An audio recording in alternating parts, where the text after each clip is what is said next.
한반도 역사의 증거물을 찾는 과정, 발굴. 발굴은 역사의 증거이자 알지 못했던 과거의 시간을 공유할 수 있게 한다. 기록의 역사를 입증하고 기록되지 않은 역사를 찾는 시간 여행 발굴. 그래서 발굴은 우리 역사의 가장 초석이자 반전을 가진 결정적 증거다. 한반도의 역사를 바꾼 10가지 발굴을 통해 새로 쓰여진 우리 역사를 알아봤다.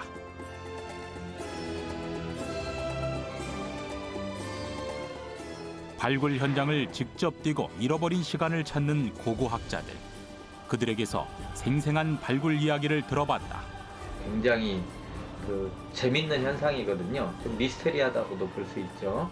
잃어버린 역사의 고리를 다시 찾아서 이끄는 거, 아니면은 퍼즐, 그림 퍼즐을 맞춰 나가는 과정, 그 생각을 하면 어떨까 생각이 듭니다.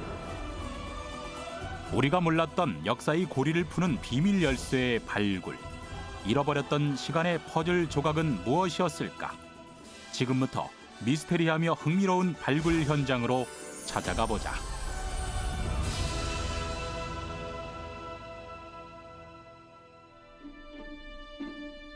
발굴이란 사전적 의미로 세상에 널리 알려지지 않거나 뛰어난 것을 찾아 밝혀낸다는 뜻이다. 그리고 또 다른 의미는 과거의 역사적 유물이나 유적을 파내어 지상으로 드러내는 일이다. 그래서 알지 못했던 우리 선조들의 시간을 세상에 알리는 일이 발굴인 셈이다. 한국 발굴사 100년을 정비하고 역사적 발굴에 직접 참여했던 고고학자이자 국외 소재 문화재단 직원길 이사장은 발굴에 대해서 이렇게 정의했다. 그야말로 온 혼신의 힘을 다해가지고 거기서 나온 유물을 이제 촬영하고 실측하고 또 수거해서 보관하고 하는 그런 일련의 과정을 통해서 우리가 과거 당시에 그 유적을 만들었던 우리 선조들의 그 생활을 갖다 우리가 복원하는 게 바로 발굴이기 때문에 아주 그야말로 그 밖에서 구경하신 분보다 훨씬 더 몇 배 더 힘든 그런 그 과정을 거쳐서 발굴한다고 할 수가 있겠죠. 역사는 기록된 역사와 기록되지 않은 역사로 나뉠 수 있다. 그렇다면 기록된 역사도 제대로 기록된 것인지 확인할 수 있는 방법은 무엇일까? 그리고 기록되지 않은 역사를 알 수 있는 방법은 어디에서 찾을 수 있을까? 우리 선조들의 삶을 상상이 아닌 사실에 기반을 둘 수 있는 이유 단초는 발굴이다. 기록화되지 않았던지 아니면 기록화를 할 수가 없었던 시대의 그 많은 물질적인 자료들은 바로 우리 발 아래 땅 속에 굉장히 많은 상당수의 그 문화유적들이 묻혀 있습니다. 그래서 이러한 매장 문화재에 대한 발굴 조사를 통해서 우리가 당시에 과거의 생활상이나 사회 문화상을 복원하는 이제 그 기록 자료를 획득하는 것이 우리 고고학 연구의 지금 필요성이라고 볼 수 있습니다. YTN 사이언스 채널이 개국 10년을 맞이했다. 그리고 그 속에서 한국사탐은 역사적 사실뿐 아니라 선조들의 놀라운 과학을 발굴해냈다. 이제 우리 역사뿐 아니라 전통 과학을 찾을 수 있었던 발굴에 대해서 이야기하고자 한다. 우리 역사를 바꾼 혹은 기록되지 않은 역사를 찾아낸 획기적인 발굴 10가지 중 5가지의 이야기다.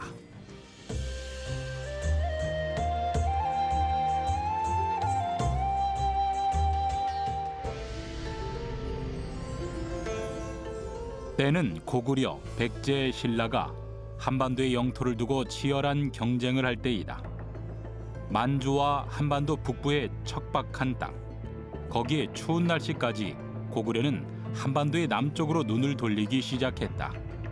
강을 끼고 있고 비옥한 백제의 땅이 고구려의 눈에 들어왔다. 결국 고구려는 첩자를 보내 백제의 땅을 염탐하기 시작했다.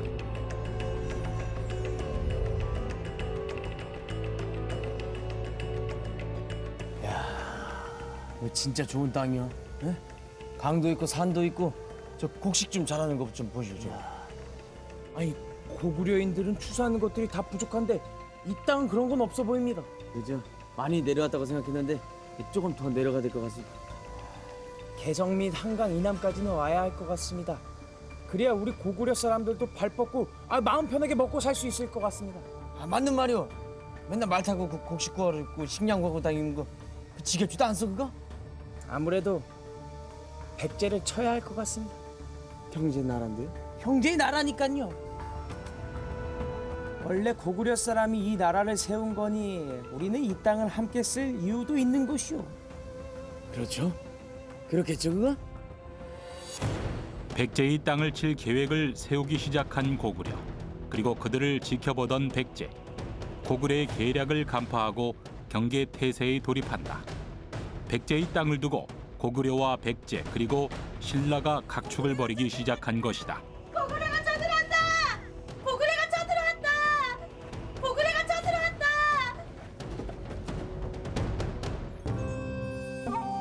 아차산은 한강에서 가장 가까운 산 중 하나다. 산의 정상에 서서 아래를 내려다보면 한강 이남의 지역이 한눈에 들어오고 북으로는 멀리 의정부에 이르는 길목까지 보인다. 그래서 삼국시대부터 아차산은 중요한 한반도의 군사적 요충지였다. 아차산에는 그 아차산성이라고 하는 백제시대 성이 원래 하나 있는 게 알려져 있었는데 그 나머지 유적이 뭐가 있는지는 몰랐습니다. 상공에서 바라본 아차산은 용마산 등선과 만나는 형태다. 그런데 아차산 능선을 따라 용마산까지 가다 보면 곳곳에서 발견되는 것이 있다.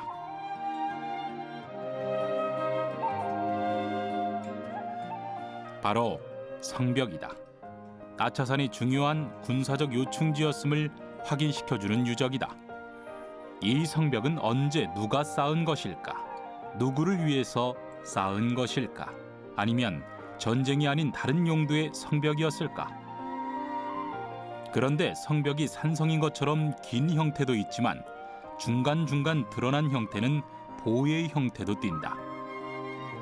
아차산 성벽의 비밀을 풀어줄 문헌이 있다. 삼국사기 24권에는 백제의 구대왕 책계왕이 고구려의 침략을 염려하여 아차성과 사성을 수축하여 방비하였다라는 기록이 있다. 한강 유역은 대표적인 백제의 영토다. 백제는 한강 방어를 위해 지금의 아차산에 산성을 쌓았다는 것이다. 그렇다면 한강을 코앞에 둔 아차산성은 백제를 굳건하게 지켰을까? 그런데 아차산성을 발굴하는 도중 발견된 보루에서 유물과 유적이 발견되었는데 역사의 반전이 시작되었다.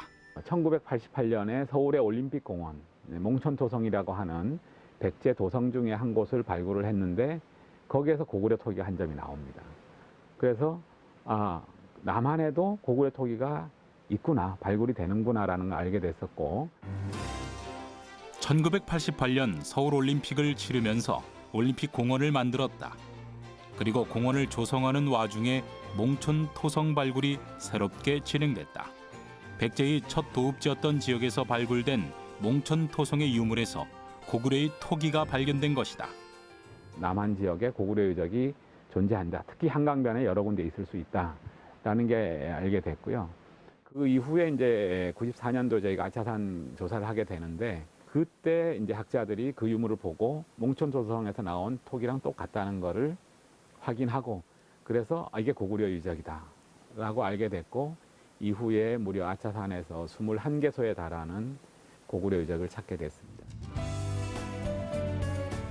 아차산 일대의 보루군은 아차산 보루를 비롯하여 용마산 보루, 시루봉 보루, 수락산 보루, 망우산 보루 등 17개의 보루로 이루어진 유적으로 판명되고 있다. 이 보루들이 백제의 것이라 생각했지만 보루에서 나오는 유물이나 유적이 고구려 것임이 증명되면서 아차산 10개의 보루가 고구려 것이라 추정되고 있다. 결국 아차산이 고구려의 영토라는 것과 그리고 고구려가 한반도의 국가였다는 것이 입증된 것이다. 남한에서는 처음으로 발굴이 된 고구려 유적입니다. 이제 그런 의미도 있고요. 다른 한편으로는 이 고구려 유적이 북한하고 중국에만 밀집돼 있고 남한에는 있을 거라는 생각을 안 했었죠. 그런데 역사 기록엔 분명히 고구려가 충청도나 경북까지 왔다 간 기록이 있는데 그 기록을 우리가 확인해 줄 만한 물증을 찾을 수가 없었던 것이죠. 고구려는 만주와 한반도의 북부에 걸쳐서 넓은 영토를 가진 나라였다. 광개토 대왕의 아들이었던 장수왕. 장수왕은 한강 유역에 관심이 많았다. 그래서 결국 장수왕은 수도를 국내성에서 평양으로 옮긴 다음 대규모 군사를 이끌고 백제를 공격했다. 한강 유역을 고구려가 차지하게 된다. 아차산 보루에서는 마구 장식이 발견되는데 기마 문화를 가진 고구려의 유적임을 여실히 드러내주고 있다. 고구려는 한강 유역을 넘어 충청도 지역까지 영토를 확장했는데 삼국사기에는 현재 충청남도 천안시 일대가 고구려의 164개 주군현 목록에 포함되어 있었다고 한다. 보루는 군사시설이다. 군대가 주둔하는 곳으로 군사에게 필요한 식량이나 생활용품들이 필요했던 곳이다. 그래서 아차산 보루에서는 화살촉이나 창 등 무기가 다량으로 발굴되거나 군사 식량을 담았을 토기들도 발굴되고 있다. 다량의 화살촉 발굴은 아차산이 치열했던 전쟁터였음을 알려준다. 아차산 보루는 필사적으로 한강 이남 지역을 차지하고 지키려는 고구려의 최전선 보루였던 것이다. 그리고 발견된 30여 점의 그릇은 배식용, 운반용 등 그 쓰임이 세부적으로 나뉘었음을 알 수 있었다. 그런데 고구려의 그릇에서 아주 흥미로운 것을 발견했다. 부호다. 군사들의 개인 그릇을 식별하기 위한 부호로 추정되지만 아직 더 연구가 필요하다. 조그마한 토기 접시가 나왔는데 그 접시에 경자라고 써 있습니다. 그 경자는 경자년을 의미하는 건데 그 서기로 따지면은 520년에 해당이 됩니다. 근데 이 발굴된 유물은 정확한 연대를 알 수가 없는데 유물의 연대가 써 있으니까 이 유적 전체의 연대를 결정하게 되고 역사 기록에 있는 기록과 대비도 가능하게 하고 그런 면에서 학술적으로 굉장히 의미가 있는 유물입니다.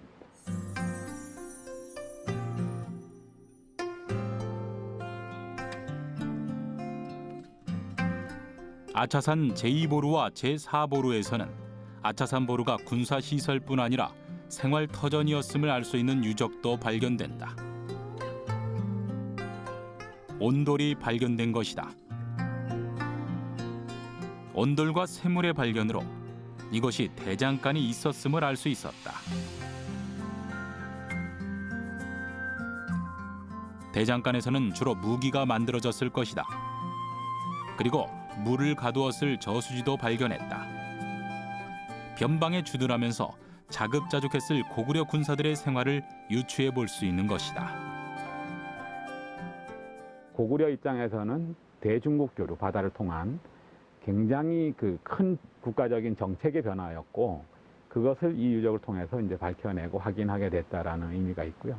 뭐 작게는 이 고구려의 영토가 그 임진강 이남에는 없을 거라고 생각했던 일반적인 통념들을 깰 수 있었다는 그런 면에서도 의미가 있습니다.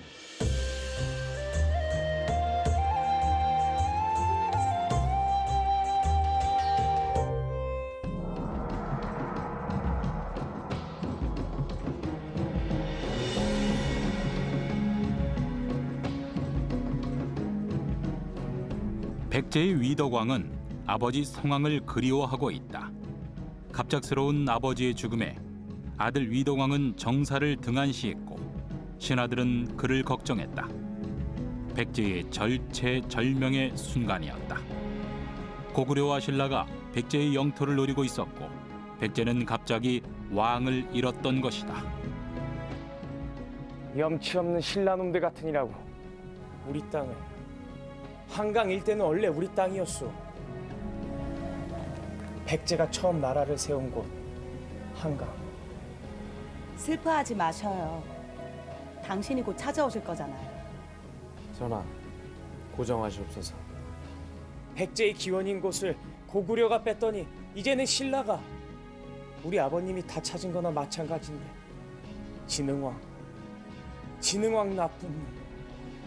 아버님의 승하는 가슴치며 슬프지만 그래도 당신에게 큰 뜻을 주신 거라 생각합니다.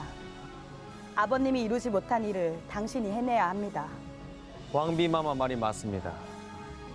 지금 우리 백제는 선왕께서 지키시고 지금 전하께서 다스리시니 찬란히 빛날 날만 남았습니다.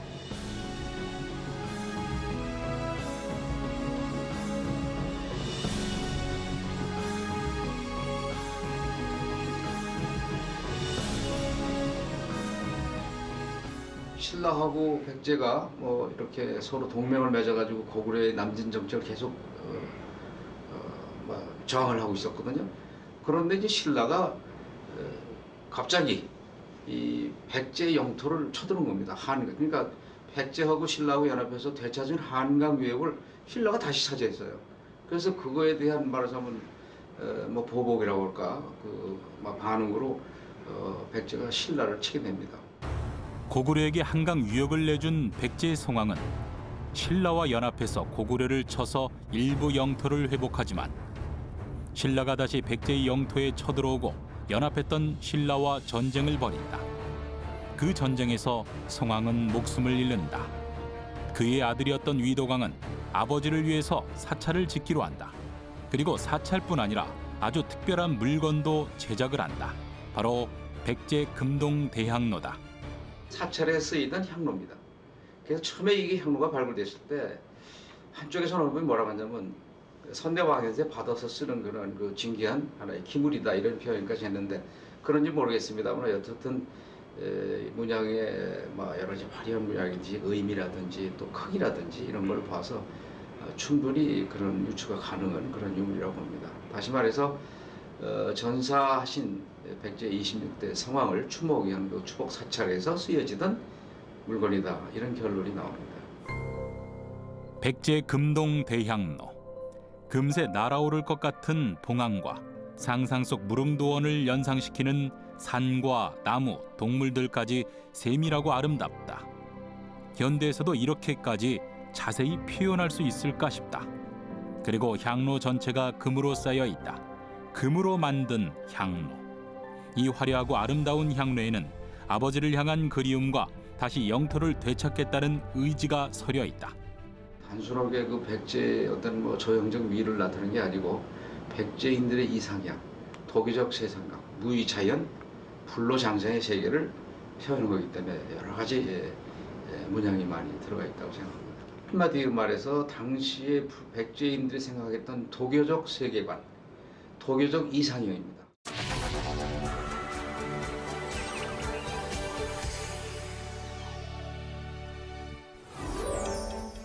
백제 금동 대향로는 1993년 진흙 속에서 발견된다. 1400년 넘게 진흙에 묻혀 있었는데 그 모습이 거의 원형 그대로였다. 당시 신문의 일면을 장식하며 학계 및 우리나라 전체를 들썩이게 했다. 그렇다면 진흙에서 발견된 향로는 왜 원형 그대로를 보존할 수 있었을까? 92년도부터 발굴 조사를 시작을 했는데 그 한 지표하에서 한 1m 50좀 내려갔어요. 93년도 12월 달입니다. 보통 이제 땅속 한 1m 50 정도에서 나오게 되면 보통 우리가 겨울에 이 땅이 얼고 녹고 하는 건 한 3, 40cm 정도입니다. 그 이하 내려가면은 거의 항온 항습이 돼요. 온도와 습도가 일정하다는 거. 금동 대향로가 파손되지 않고 원형 그대로 발견될 수 있었던 비밀은 자연박물관에 묻혀 있었던 것이다. 땅속으로 일정 부분 내려가면 날씨의 영향을 거의 받지 않는다. 일정한 온도와 습도가 유지된다는 것이다. 심지어 대향로가 발견된 바닥은 진흙층이었는데 향로가 발견된 능산리 유적은 계단식 논지형으로 땅이 비옥하고 물이 풍부한 지형이다. 이것은 갯벌에서 발견된 유적이 원형 그대로인 것과 같은 원리다.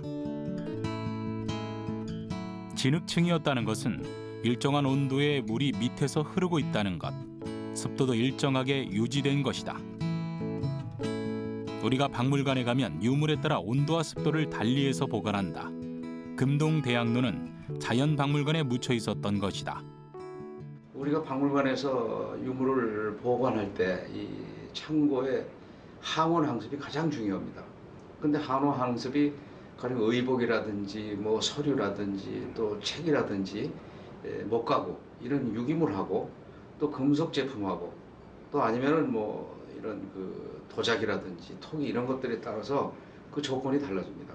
다시 말해서 항원 항습이 유지될 수 있었다는 거, 일정한 온도의 물이 계속 흐르고 있었다는 그 자체가 이 말하자면 그 유물이 이렇게 1300년이 훨씬 넘은 기간에도 불구하고 온전하게 남아 있었던 거라고 생각합니다.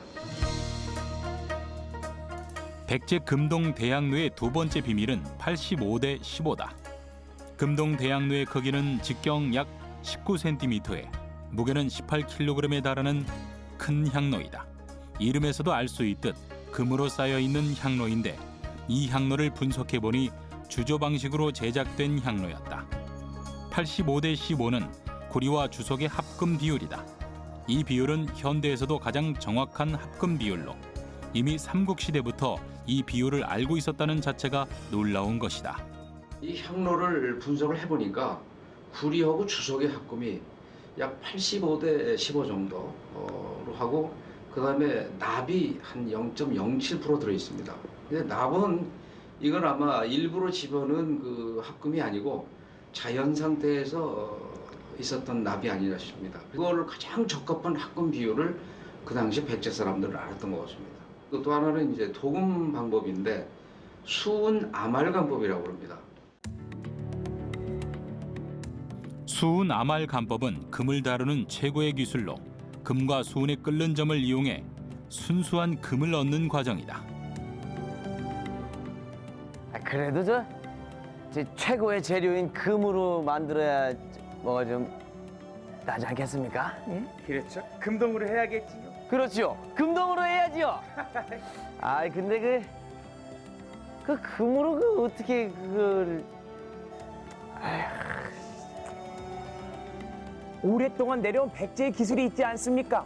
금은 수은에 잘 녹고 수은은 일정 온도로 뜨겁게 달구면 모두 날아가니 그리고 본체를 만들고 수은과 금을 섞어서 도금한 듯 뜨겁게 달구면 되지 않겠어? 백제인들이 수은 아말감법을 사용했다는 것은 과학 지식의 수준이 높았음을 알려주는 대목이다.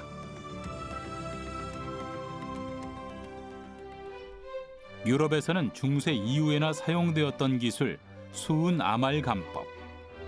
백제인들의 주조 기술과 과학 기술은 백제 금동 대학로를 통해서 현대에 알려졌다. 이 발굴을 통해서 한반도의 고대사를 다시 쓰고 전통 과학 연구가 더욱더 앞당겨졌다는 평가다. 백제나 이 삼국시대 이런 거 수은 아말법을 광복했었다는 것은 그만큼 아주 상당한 금속 공예 기술이 적용됐다고 보고 조형성 또 예술성 근데 거기에 맞는 이러한 과학적 기술 적용했던 과학성 이런 것들이 백제일의 아주 우수한 문화의 수준을 나타내는 그래서 당시 발굴할 당시에 동부가 최고의 걸작이다 하는 그런 평가도 받았습니다. 백제의 역사를 다시 쓴 백제 금동 대향로. 이 향로에 얽힌 역사는 고구려의 남하 정책이 실존했고 신라와 백제의 연합이 깨지게 된 계기를 다시금 확인시켜주는 중요한 발굴이었다. 그리고 우리 고대 과학기술은 현대에도 비견될 만한 높은 수준이었다는 것을 알려주는 획기적인 발굴이었다.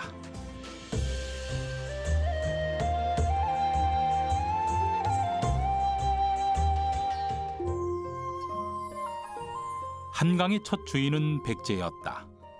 아직까지 그 역사적 사실은 변하지 않고 있다. 백제의 첫 도읍은 위례였다. 그 위례는 지금의 서울의 한강 강가인 송파, 강동, 하남 일대로 추정되고 있다. 1925년에 발생한 서울의 대홍수. 수마가 훑고 간 풍납동에 신비로운 흔적이 드러난다. 성벽이 유실되면서 드러난 토성, 그리고 청동기 유물들이 세상의 빛을 만났다. 원래 풍납토성의 존재가 알려진 건 일제강점기부터예요. 일제강점기에 1925년에 그 을충년에 커다란 홍수가 있으면서 그 홍수가 나서 성벽 일부가 유실된 걸로 알려집니다. 그리고 그 성벽이 유실되는 과정에서 땅 속에 있던 유물이 지표로 드러나게 되는데, 그때 드러났던 유물이 대단히 중요한 그 금제품이라던가 청동제품 이런 것들이에요. 사실 아직까지 백제의 초기 위례성에 대한 정확한 위치에 대해서는 명쾌한 해답을 내놓지는 못하고 있다. 그리고 그 위례성이 있었을 것이라 추정되는 지역에 풍납토성이 발견됐다. 남북으로 길게 뻗은 타원형의 풍납토성. 백제의 새로운 역사적 증거는 아닐까?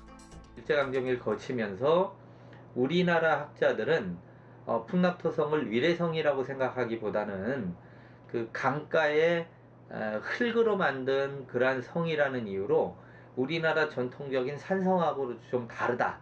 그래서 이건 오히려 그냥 그 중국의 영향을 받은 외래계 토성이다라는 생각을 했고, 우리나라 그 왕성은 아마 어디 산 쪽이나 이런 데 있을 것이다라고 해서 다른 곳에서 이제 위례성을 찾는 작업들을 하게 됩니다. 근데 결과적으로는 위례성을 못 찾아요. 둘레 3.6km, 폭 43m의 거대한 성. 2011년 11월 풍납토성 발굴 현장이 공개됐다. 흙을 다지고 또 다져서 쌓은 토성의 단면이 드러났다. 그리고 흙으로 빚은 성은 한강변에 있었지만 유실은 많지 않았다. 견고했으며 백제의 도시 중 일부였음을 알리는 유물까지 고이 간직하고 있었다. 1999년에 바로 그 성벽을 조사를 하게 되는데, 성벽을 발굴하고 나서는 정말 우리나라 모든 그 학자들뿐만 아니라 국민들이 놀랄만한 그런 성과가 나왔죠. 우리나라에서 제일 큰 성이다. 삼국시대에 만들어진 제일 규모가 큰 성이고 연대도 가장 올라가는 그러한 성이다라는 게 발굴을 통해서 입증됐습니다. 그래서 그러한 거대한 성을 쌓을 수 있는 세력은 왕밖에 없는 거다라고 해서 거기가 이제 왕성이다라는 그러한 얘기가 이제 나오기 시작을 했고,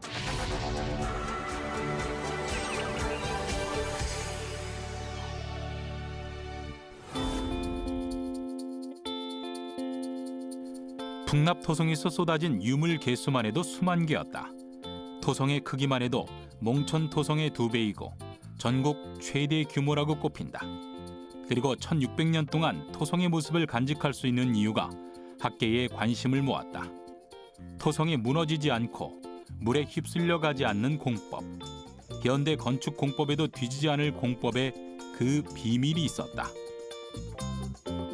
풍납토성 안에는 바로 그 부역공법과 판축공법이라고 하는 대표적인 고대의 내진 설계, 내진 시공 이런 공법들이 적용이 됐고, 이렇기 때문에 오늘날까지 1600년 정도를 끄떡없이 버틸 수 있었던 것이 아니냐, 이렇게 이제 생각하는 것이죠. 모두 4단계에 걸쳐 대대적인 축조를 했던 풍납토성. 맨 처음 성벽을 쌓을 때 시루떡처럼 다져 쌓는 판축공법을 사용했다. 판축공법은 단단한 성벽을 만드는 기초였다.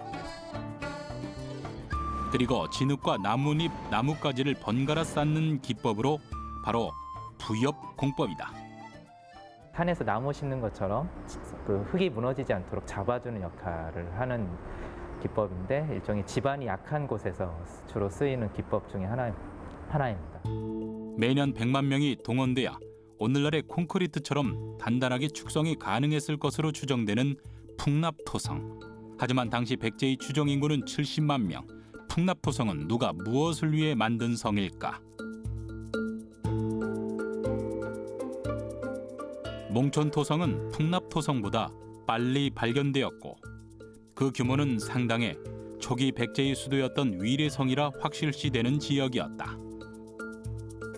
그런데 풍납토성의 발굴로 위례성 찾기는 다시 원점으로 돌아왔다. 삼국사기에는 475년 고구려에 의해서 수도가 함락되고 공주로 피난 갈 때 기록을 보면 위례에는 북성과 남성 2개의 성이 있었다라는 기록이 있었다.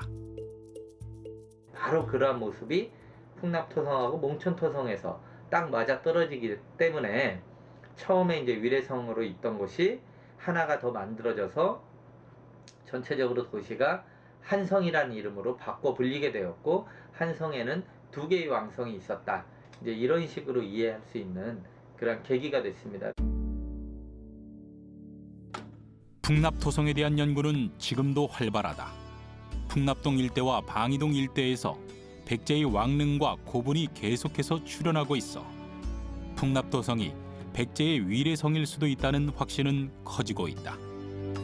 삼국시대가 지나고 우리 선조들 그리고 현대인들은 위례성 찾기에 수천 년을 쏟고 있었다. 풍납토성 같은 경우는 어쨌든 우리가 2000년 가까이 찾으려고 했지만 못 찾았던 하남 위례성이다라는 설이 지금은 이제 학계의 보편적인 설이고, 이러한 것들이 지금은 이제 중고등학교 교과서에 그 풍납토성이 하남 위례성이다라고 이제 소개가 되어 있을 정도로 이렇게 역사가 확 바뀌게 된 그런 아주 중요한 유적입니다.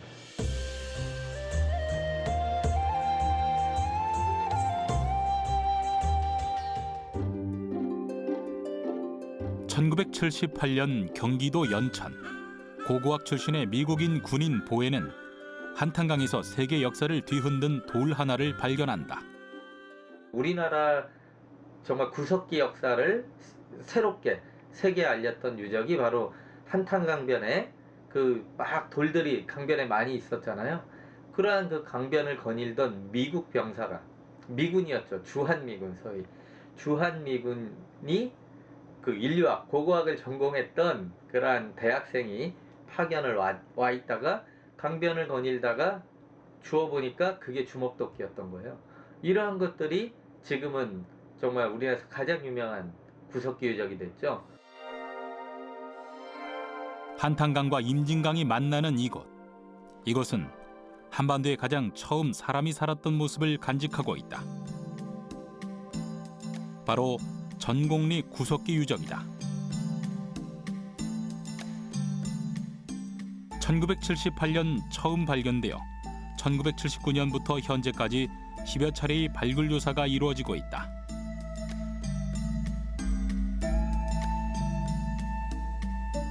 석기의 존재 유무로 동아시아와 아프리카, 유럽으로 구석기 문화를 이분하던 모비우스의 학설에 정면으로 배치되는 증거로 세계 구석기 학계의 고인류의 문화적인 발전 과정에 대한 이해에 새로운 면을 제시했다.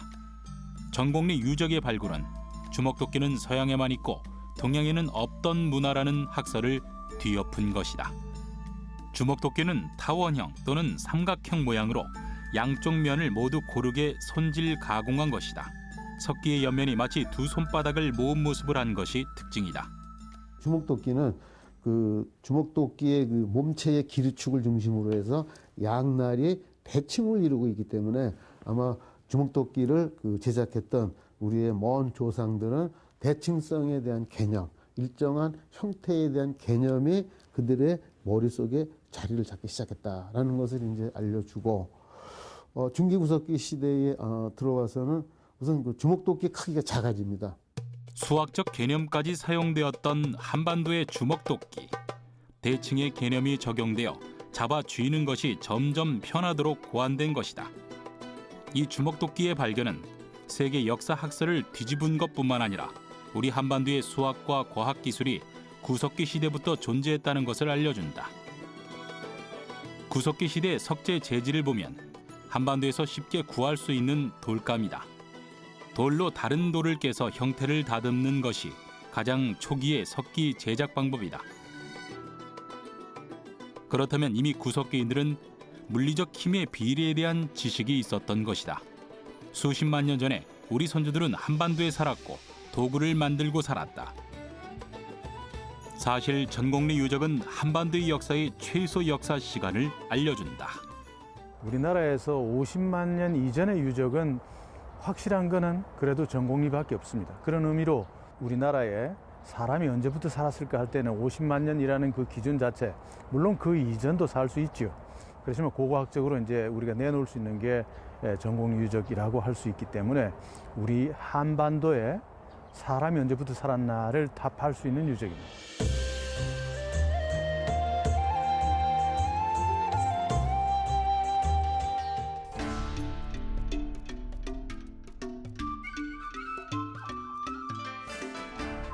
제주도에도 우연히 누군가 돌을 발견했다.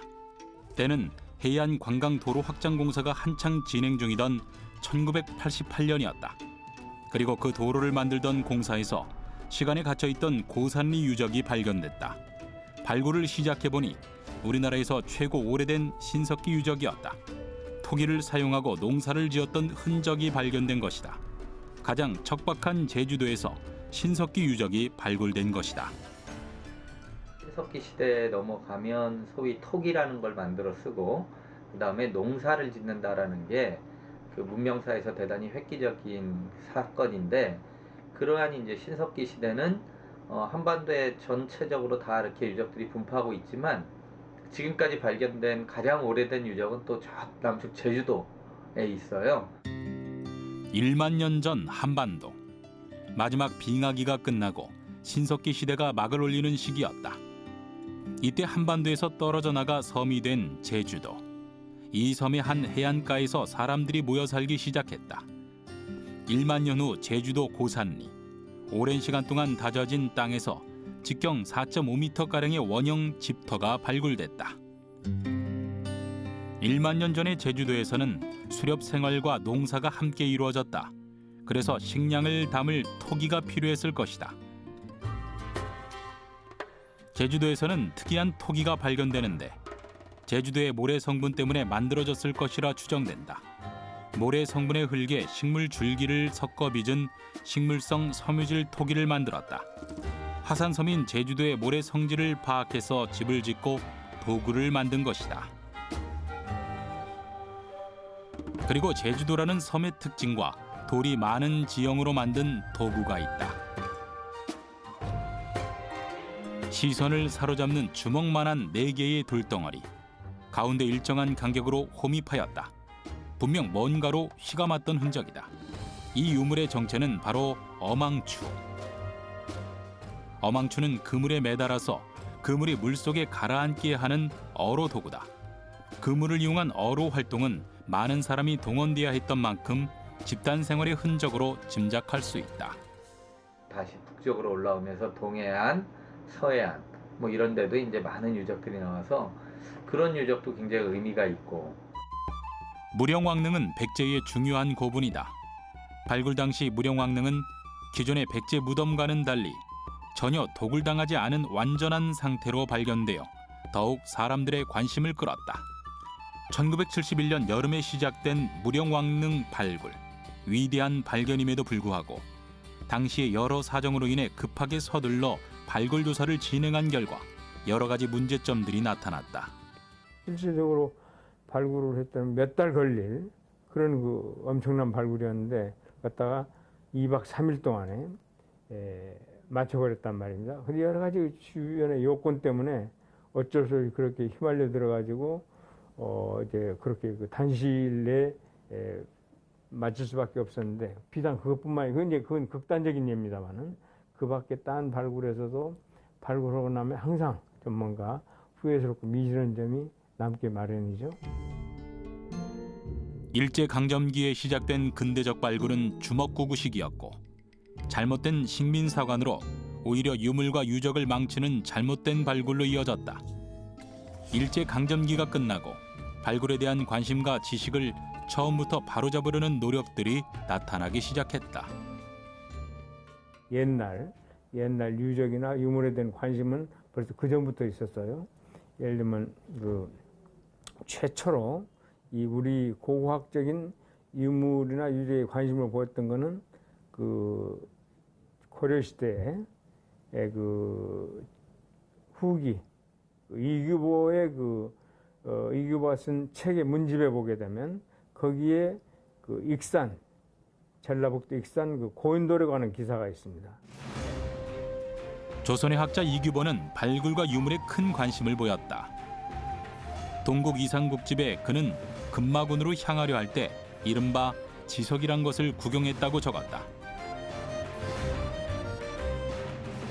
발굴이 시작되는 계기를 살펴보면 우연히 유물 발견으로 인한 발굴, 도시 개발로 인한 발굴, 역사적 고증으로 인한 발굴로 나눌 수 있다.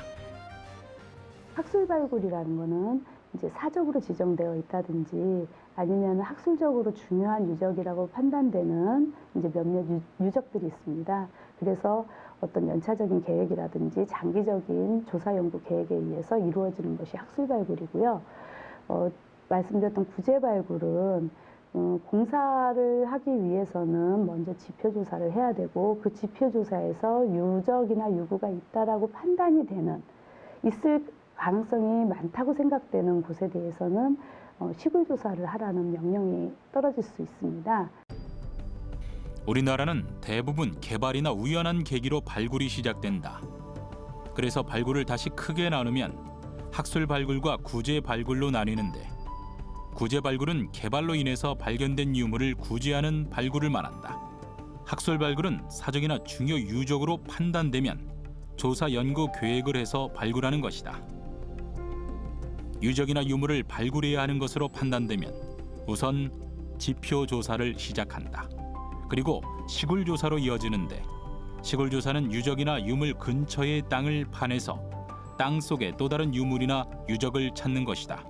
그리고 정기 발굴 조사가 계획되어 정기적으로 발굴 조사가 이루어진다. 발굴하는 건 그 시대가 흐른다고 발굴 방법 자체가 달라지는 건 아닙니다. 뭐 일제시대 때 발굴이나 지금 발굴이나 큰 차이가 없어요. 그리고 앞으로 미래에도 아마 그럴 겁니다. 앞으로도 발굴 자체, 그 기계가 발굴할 수 없거든. 아마 기계가 시대가 된다고 해도 고고학자 손에 의해서 이제 발굴이 이루어지는 건 아마 앞으로도 발굴 자체가 전속 권한하는 사람이 할 수밖에 없는 게 발굴이라는 거예요. 발굴은 우리 역사를 이해하는 단초이지만 그 행위에는 신중함과 많은 지식들 그리고 협의가 이루어진다. 결국 발굴은 사람에 의해서 이루어지고 사람에 의해서 완성된다는 것이다. 그래서 발굴이 역사적 유산을 파괴한다고도 한다. 그러나 발굴이 파괴가 아닌 잃어버린 역사를 찾는 일이 되기 위해 그리고 역사의 반전과 혁명의 키를 쥔 발굴이 되기 위해선 우리 국민 모두 발굴에 관심을 가져야 한다.